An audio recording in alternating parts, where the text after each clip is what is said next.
ஓம் சத்குருவே சரணம். வாத்தியார் மகராஜ்க்கு ஜெய். நாம் அந்த கால ரகசிய பதிவேட்டில் பார்க்கக்கூடிய ஒரு விஷயம் பார்த்துட்டிங்கன்னா, குருவர்களால் பார்த்திவ கல்பாத்தி புண்ணிய கால தர்ப்பணம். இது ஒரு விசேஷமான தர்ப்பணம். வருடத்தில் ஒரு முறை வரக்கூடியது. திருக்கணித பஞ்சாங்கத்தில் நாளைக்கு இந்த கல்பாத்தி புண்ணிய காலத்தை போட்டு அதுக்கு தர்ப்பணத்தையும் போட்டிருக்காங்க. இந்த தர்ப்பணத்தை எப்படி பண்ணலாம் அப்படின்ற ஒரு விசேஷத்தை வாத்தியார் அருளி செய்திருக்கும் முறைப்படி அடியன் உங்களோட ஞாபகப்படுத்துகிறோம்.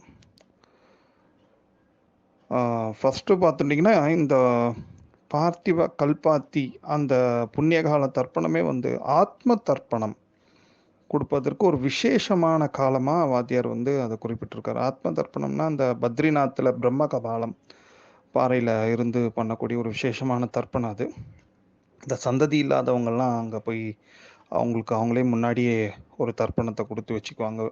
அந்த மாதிரி ஒரு ஐதீகமும் உண்டு அது.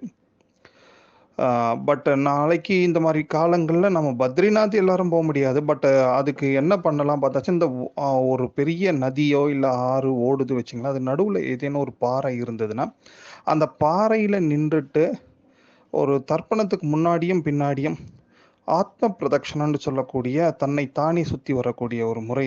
அது ஒரு 12 வாட்டி ஆத்ம பிரதட்சணம் பண்ணுறது ரொம்ப ஒரு உத்தமமான விஷயமா வாத்தியார் குறிப்பிட்றாரு. தர்ப்பணத்துக்கு முன்னாடியும் 12 முறை ஆத்ம பிரதட்சணம், தர்ப்பணத்துக்கு பின்னாடியும் 12 முறை ஆத்ம பிரதட்சணம். ஸோ இந்த மாதிரி பண்ணலாம் அப்படின்ற ஒரு விஷயத்த இந்த ஆத்ம தர்ப்பணத்துக்கு ஈடான பலன்கள் உண்டு. அதுவும் அந்த பார்த்திவ கல்பாத்தி அந்த புண்ணிய காலத்தில் பண்ணக்கூடிய தர்ப்பணம் இப்படி ஒரு விசேஷமான அனுகிரகத்தை பெற்றுத்தரும். சரி, இப்போ இந்த மாதிரி எல்லாருமே நெக்ஸ்ட் ஒன்று ஆப்ஷனில் பார்ப்பாங்க. எல்லாருமே ஓடும் நதி இருக்கும் பக்கத்தில் இருக்க மாட்டாங்க இல்லையா? ஸோ அப்போ இன்னொரு ஆப்ஷனையும் வாத்தியார் கொடுக்குறாரு. அதாவது வேப்ப மரமும் வில்வ மரமும், ஓகே கரெக்டாக, அந்த 2 மரமும் இணைஞ்சி ஒரு சில கோயில்களில் இருக்கும். அந்த கோயில்களில் போயிட்டு அந்த மரத்துக்கு அடியில் முடிஞ்சால் இன்னும் விசேஷம். அப்படி இல்லை அந்த கோயில்களில் போயிட்டு கொஞ்சம் அனுமதியோட, ஏன்னா எல்லா இடத்துலையும் உட்காந்துட்டு தர்ப்பணம் பண்ண முடியாது. அந்த கோயிலில் இருக்கக்கூடிய குளத்த கரையில் கூட பண்ணலாம் மேபி.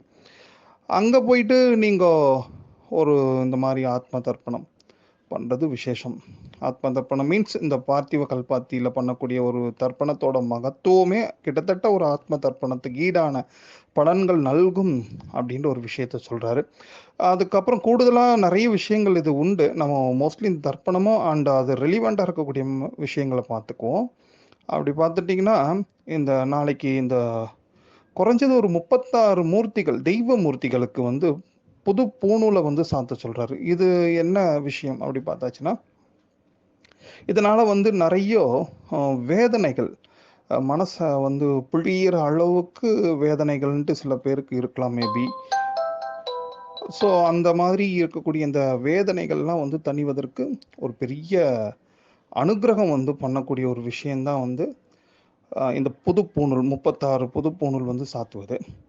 ஸோ அதுக்கும் நாளைக்கு ஏதாவது வாய்ப்பு இருக்கா அப்படின்ட்டு நீங்கள் முடிஞ்சால் பார்த்துங்க. ஏன்னா அந்த நாளைக்கு இந்த மாதிரி புது பூணூல் மாற்றுவது கூட ஓரளவுக்கு விசேஷம்தான் அப்படின்ட்டு சொல்லுவார். பொதுவாக திருதியை இருக்குது நாளைக்கு ஈவினிங் வரைக்கும். திருதியில் இந்த பூணூல் தானம், தென் பூணூல் மாற்றிக்கொள்வது, இதெல்லாம் கூட ஒரு வகையில் விசேஷமான ஒரு காரியமாக இருக்கும். ஸோ அதை பார்த்துங்க. தென் அதுக்கப்புறம் நீங்கள் பார்த்துட்டிங்கன்னா, இந்த கோயில்களில் பார்த்துட்டிங்கன்னா நிறைய யானை வடிவங்கள் இருக்கும், யானை உருவங்கள்லாம் இருக்கும். நிறைய கோயில்களில் இருக்கலாம் மேபி, அதை நீங்கள் பார்த்துங்க. அந்த யானை வடிவங்கள் இருக்கிற கோயில்களில் அந்த யானைகளுக்கெல்லாம் நிறைய வாசமுள்ள மலர்கள், அது நல்ல வாசனையான, இப்போ மல்லி சீசன் தானே, நிறைய மல்லியை கட்டி சரஞ்சரமாக போடுறது ரொம்ப ஒரு உத்தமமாக இருக்கும். அதில் ஒரு கூடுதலாக ஒரு விசேஷம் ஒன்று உண்டுங்க. என்ன காரணம் பார்த்துட்டிங்கன்னா, இந்த பார்த்திவ கல்பாத்திக்கு இப்படி பண்ணால் விசேஷமான அனுகிரகம். குறிப்பாக கூரமால்யா, கரெக்டாக அப்படி தான், கூரமால்ய பித்திருக்கள்ன்ட்டு ஒரு சில பித்திருக்கள் இருக்காங்களா, பித்திருக்கள் வெரைட்டி ஆஃப் பித்திருக்கள் இருக்காங்க. அந்த கூரமால்ய பித்திருக்களோட நிறைய ஆசிகள் திரண்டு நமக்கு சேரும். இந்த யானைகளுக்கு இப்படி வாசமுள்ள மலர்களை நம்ம சரஞ்சரமாக போடுறதுனால ஒன்று. அது எப்படின்னா பார்த்திவ கல்பாத்திக்கு ப்ளஸ் கூடுதலாக நாளைக்கு நீங்கள் பார்த்துட்டிங்க, ஒரு காலையில் ஒரு 10 மணிக்கு மேலே மூலம் முடிஞ்சு போராடம் இருக்குன்னு நினைக்கிறேன். ஸோ அந்த போராடத்தில் மலர்கள் சம்பந்தப்பட்ட எந்த பூஜைக்குமே ரெட்டிப்பான பலன்களும் நாளைக்கு உண்டு. ஸோ அதையும் நீங்கள் வந்து பார்த்துக்கலாம். அந்த கூரமாளிய பித்திருக்களோட ஆசையை வந்து இந்த யானைகளுக்கு சரம், மல்லிச்சரம், வாசனையான மலர்கள் சரம் போடுவதால் ஒன்று கிடைக்கும். அதே மாதிரி நாளைக்கு 6 மணிக்கு மேலே கிட்டத்தட்ட இது இப்போ எப்படி சொல்கிறோம், இந்த வைகாசி மாதத்தில் வரக்கூடிய இந்த சங்கடர சதுர்த்தி ஞாயிற்றுக்கிழமையை ஒட்டி சொல்லக்கூடிய தகவல்கள்லாம் இது. இந்த பார்த்திப கல்வாத்தி எவ்ரி இயர்ஸ் வரக்கூடியது உங்களுக்கு எப்பயுமே இந்த மேட்டர்ஸ் எல்லாமே உங்களுக்கு அப்ளிகபிளாக இருக்கும். இந்த பூஜைகளை நீங்கள் பார்த்துக்கலாம், பண்ணலாம். ஸோ அந்த சங்கடர சதுர்த்திலையும் போராட இருக்கும் பொழுது நீங்கள் நிறைய விநாயகர் பெருமானுக்கு நிறைய மலர்களை கட்டி மாலையாக தொடுத்து போடுவது சுவாமியோட அனுகிரகத்தை, விநாயகர் பெருமானோட அனுகிரகம் நிச்சயமாக நிறைய கிடைக்கும். அது மட்டும் இல்லாமல் பொதுவாகவே வந்து இந்த தானம் நாளைக்கு எப்படி சொல்கிறாருன்னா வாத்தியார் பார்த்தீங்கன்னா, இந்த கொத்தமல்லி, தனியா அது சம்மந்தப்பட்ட எப்படி இருக்கும், நீங்கள் என்ன உணவு பார்த்தீங்கன்னா மோஸ்ட்லி ரசம் அப்படி இருக்கும், அது இல்லைன்னா துவையல் இருக்கலாம் மேபி. இந்த உணவுகளை வந்து நீங்கள் ஒரு புது பாத்திரத்தில், இப்போ வெறும் ரசம் மட்டும் வச்சு அப்படி கொடுத்துடக்கூடாது. ஒரு பாத்திரத்தில் ரசம், சாதம், இல்லைன்னா கொத்தமல்லி, இந்த இந்த புதினா இதெல்லாம் சேர்ந்த மாதிரி இருக்கக்கூடிய ஒரு துவையல், இது ஏதேனும் சேர்ந்த ஒரு உணவை புது பாத்திரத்தோடு அப்படியே தானம் பண்ண சொல்கிறார். இதுதான் நாளைய அந்த பார்த்திப கல்பாத்தியோட விசேஷமான தானமாகவும் வாத்தியார் குறிப்பிட்டிருக்காரு. ஸோ இந்த மாதிரி இந்த காலம் இதெல்லாம் இயர்லி ஒன்ஸ் வரக்கூடிய ஒரு விஷயம்.